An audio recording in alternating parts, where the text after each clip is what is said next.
देखो, first one है आपका बेनिफिट ऑफ ई कॉमर्स या ई बिज़नेस के क्या बेनिफिट है। तो देखिए, जब आपने ई कॉमर्स या ई बिज़नेस को अच्छे से रीड कर लिया, उसको समझ लिया, तो आप खुद ही पता कर सकते हैं कि इनके क्या बेनिफिट हो सकते हैं। बेनिफिट का मतलब है कि आपको इनसे क्या क्या लाभ मिलेंगे। अब ई कॉमर्स और ई बिज़नेस का मतलब क्या है कि आप इंटरनेट के थ्रू क्या कर रहे हैं, अपना व्यवसाय कर रहे हैं, जो भी चाहे वो सर्विस प्रोवाइड करना है या गुड्स प्रोवाइड करना है, वो सब आप बिज़नेस एक्टिविटीज़ किससे कंप्लीट कर रहे हैं, अपनी कंप्यूटर के थ्रू या इंटरनेट के थ्रू कंप्लीट कर रहे हैं। तो देखो, इसका सबसे फर्स्ट बेनिफिट क्या मिलेगा, world wide reach. Businessmen who get linked with the e-business get worldwide recognition. This gives them extended market, new customer come in contact with them, और the result is increase in the sales. तो जो व्यक्ति अपने आप को internet से connect करता है, ठीक है ना, ई बिज़नेस से कनेक्ट करता है, उसकी पहुंच कहाँ तक हो सकती है, वर्ल्ड वाइड हो सकती है। उसके साथ नए कस्टमर जुड़ते हैं, और नए कस्टमर जुड़ने का मतलब क्या होता है, उसकी सेल्स बढ़ती है। अब आप देखिए, आप इंडिया मार्ट एक साइट होती है, उसके अंदर जो लोग अपना व्यवसाय नेट पे करना चाहते हैं, तो वो लोग इसमें अपना क्या करा लेते हैं, रजिस्ट्रेशन करा लेते हैं। अब मान लीजिए मुझे कोई चीज़ ख़रीदनी है और मैं इंडिया मार्ट पे जाके उस बिजनेसमैन के बारे में क्या कर सकती हूँ, सर्च कर सकती हूँ। तो ये एक तरह से क्या है, वर्ल्ड वाइड रीच है। Shortening the supply of chain. Shortening का मतलब होता है कम करना, छोटा करना। सप्लाई चेन जितनी ज़्यादा लंबी होती है, गुड्स की कॉस्ट उतनी ज़्यादा बढ़ जाती है। इसका रीज़न क्या है भाई, देखो रीज़न इसका बनता है, फर्स्टली अब मान लो किसी चीज़ को तो आप डायरेक्ट प्रोड्यूसर से ख़रीद रहे हो। अब मान लीजिए किसी चीज़ को तो आप ख़रीद रहे हो सीधे किससे, प्रोड्यूसर से। तो प्रोड्यूसर क्या करेगा, अपना मार्जिन रखेगा और उसको किसको दे देगा, कस्टमर को दे देगा। अब कोई ऐसी सप्लाई चेन है कि प्रोड्यूसर किसको दे रहा है, एक होलसेलर को दे रहा है, फिर होलसेलर किसको दे रहा है, रिटेलर को दे रहा है, रिटेलर फिर किसको दे रहा है, एजेंट को दे रहा है, एजेंट फिर कहाँ जाके बेच रहा है, कस्टमर के पास जाके बेच रहा है। तो अब देखो कितने लोग मार्जिन रखेंगे, प्रोड्यूसर अपना रखेगा प्रॉफिट मार्जिन, होलसेलर अपना रखेगा, रिटेलर अपना रखेगा, एजेंट अपना रखेगा, तो 4 लोगों का मार्जिन जुट जाएगा। तो कॉस्ट क्या हो जाती है, बढ़ जाती है। ये शॉर्टन करते हैं सप्लाई चैन को। Ever since e-business come into existence, the middlemen have started disappearing. Middlemen क्या हो गए हैं, disappear हो गए। This has the result in the shrinking of the supply chain. Most of the producer have started having direct contact with the consumer. As the result, consumer get goods on less price and producer easily get many prices information from the customer. देखो, इसका सबसे जो best example है वो आपको बताती हूँ। आप लोग देखते हैं कि जो मोबाइल सेट होते हैं वो हमें नेट पर तो क्या मिलते हैं, ठीक है। तो इसमें देखो क्या होता है कि एज ए रिज़ल्ट, जैसे सबसे अच्छा एग्जांपल इसका देते हैं मोबाइल सेट का, कि मोबाइल सेट आप देखते हैं कि ऑनलाइन तो आपको सस्ते मिल रहे होते हैं, और वही अगर आप यहाँ पे दुकानों पे जाके लेते हो, एजेंट से किसी भी शॉप से लेते हो, तो वो आपको थोड़े महंगे लगते हैं। उसका रीज़न क्या होता है कि जो ऑनलाइन वाले होते हैं वो बल्क में क्वांटिटी खरीदते हैं। बल्क का मतलब होता है बहुत बड़ी मात्रा में खरीदते हैं, वो डायरेक्ट प्रोड्यूसर से खरीदते हैं। और जो ये छोटे दुकानदार होते हैं, इनको ये कहीं और से खरीदेंगे, फिर ये अपना मार्जिन भी रखते हैं, फिर जाके कस्टमर को बेचेंगे, तो इनका क्या होता है, ये थोड़े से महंगे हो जाते हैं। इसका रिज़ल्ट क्या होता है, तो ये ऑनलाइन बिज़नेस के कारण जो गुड्स होती है वो क्या हो जाती हैं, छोटी हो जाती है, लेस प्राइस हो जाता है, और प्रोड्यूसर इजीली गेट कर सकता है many PCs of information from the customer. Easy distribution process, इसमें क्या किया जाता है, जो इन्फॉर्मेशन होती है, सर्विसेज रिसीव की जाती है कंप्यूटर के थ्रू, और इसमें डिस्ट्रीब्यूशन प्रोसेस बहुत ज़्यादा ईजी होता है और कॉस्ट भी कम होता है। डाउट्स क्या होते हैं, जल्दी क्लियर हो जाते हैं ई बिज़नेस के अंदर, क्योंकि कस्टमर डायरेक्टली क्या करता है, इंटरनेट से कनेक्ट होता है बिजनेसमैन के थ्रू, और बिजनेसमैन उन डाउट्स को तुरंत क्या कर देता है, रिमूव कर देता है।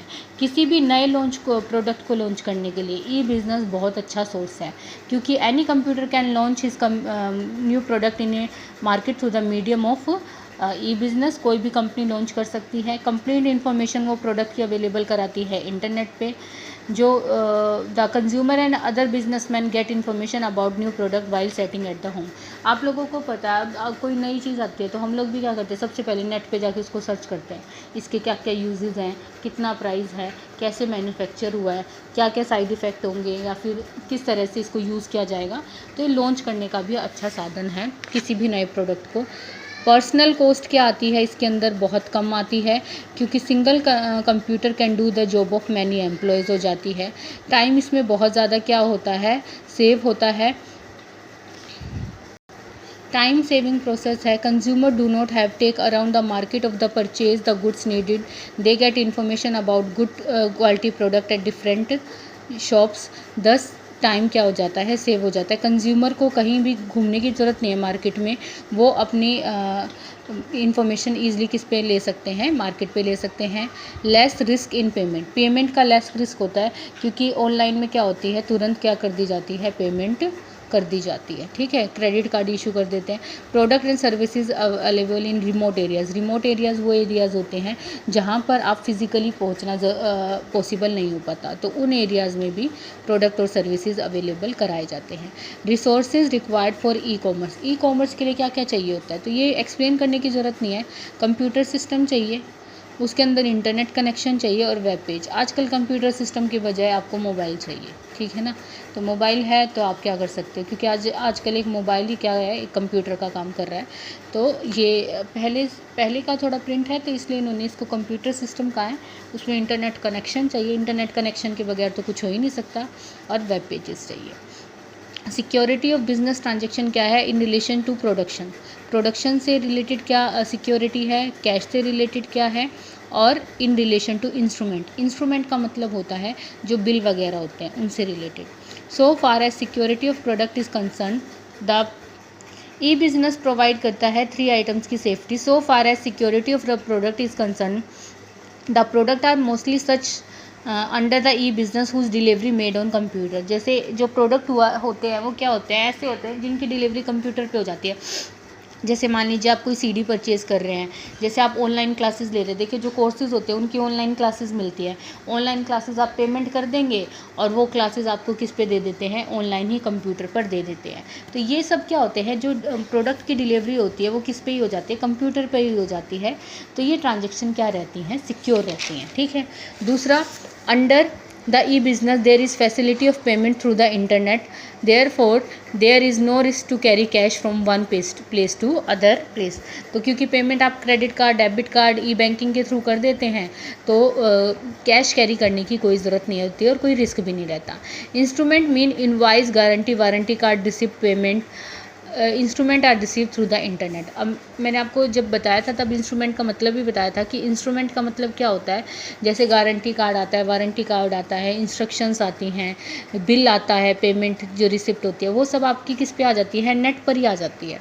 तो वो इंस्ट्रूमेंट क्या रहते हैं, सेफ़ रहते हैं। अब हमारे पास कोई वारंटी कार्ड फिजिकल रूप में आए तो हम क्या कर देते हैं, हो सकता है हमारे घर में रखा हुआ और वो गुम भी हो जाए, लेकिन अगर वो हमारी नेट पे अवेलेबल है, हमारे डॉक्यूमेंट्स में सेव है, तो वो हमेशा सेव रहता है। वेब डिक्शनरी इसमें बताया हुआ है कि कौन कौन से ई बिज़नेस के लिए क्या क्या साइट है। तो आप अपनी तरफ से, अब तो बहुत सारी खुल गई हैं, तो आप उसके किसी के भी नाम याद कर सकते हैं। WW इंडिया मार्ट हो गया, अमेज़ोन हो गया, फ्लिपकार्ट हो गया, कितने आ रहे हैं, अब तो बहुत ज़्यादा आए हैं, तो उसमें से आप कर सकते हैं। ठीक है, ये बहुत पहले के। इसके बाद जो आपका नेक्स्ट टॉपिक आ रहा है वो टॉपिक है आउटसोर्सिंग ऑफ द सर्विसेज। आज मैं इसका थोड़ा सा मीनिंग बताऊंगी, आप रीड करके रखना, कल हम इस टॉपिक को कंप्लीट करेंगे।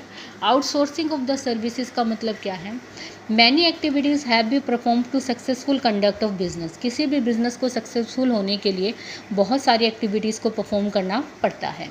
These activity include production, buying, selling, arranging finance, advertisement, correspondence, collection of debt, after sale services।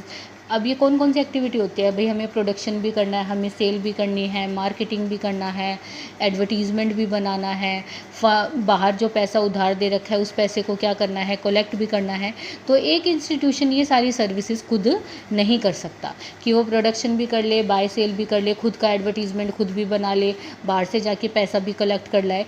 तो वो कुछ एक्टिविटीज़ को कहाँ से लेता है, आउटसोर्स करता है। आउटसोर्स का मतलब किसी बाहर के व्यक्ति से इन कामों के लिए क्या लेता है, सहायता लेता है। तो वो सर्विसेज क्या कहलाती हैं, आउटसोर्सिंग ऑफ सर्विसेज कहलाती हैं।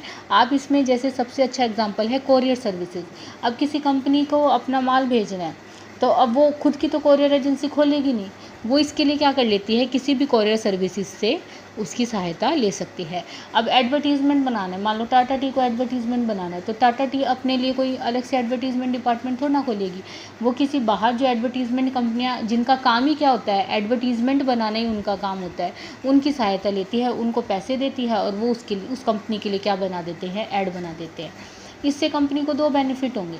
पहला बेनिफिट, उसको अपना दिमाग एडवर्टीज़मेंट में लगाने की ज़रूरत नहीं है, क्योंकि उसको केवल पेमेंट करनी है और उसको अपना ऐड बन के तैयार मिल जाएगा। दूसरा, उसको स्पेशलाइज सर्विस मिल जाती है, क्योंकि जो ऐड एजेंसियाँ होती हैं वो अपने काम में क्या होती हैं, परफेक्ट होती हैं। तो वो जो भी एडवर्टीज़मेंट बना के देंगी वो क्या बनेगा, बहुत अच्छा बना के देंगी। तो इससे ऑर्गेनाइजेशन को बेनिफिट मिलता है स्पेशलाइजेशन का। तो ऐसे कुछ सर्विसेज जिनको कोई भी बिजनेस ऑर्गेनाइजेशन बाहर से लेती है, जैसे कोरियर सर्विसेज हो गई, एडवर्टीज़मेंट सर्विसेज हो गई।